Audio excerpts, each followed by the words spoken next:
Bismillahirrahmanirrahim. Ramazan ayının bu gecəsinin hədisi Həzrəti Peyğəmbər sallallahu aleyhi və səlləm buyurur.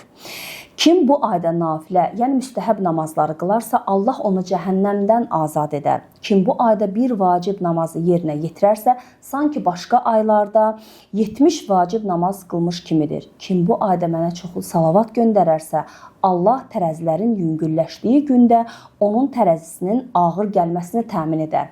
Kim bu ayda Qurandan bir ayə oxuyarsa, sanki başqa aylarda bir dəfə Quranı xətm etmiş kimidir. Mənbə Vəsailü Şiyə Hür Əl-Amili cild 4 səhifə 227 Oruc kitabı.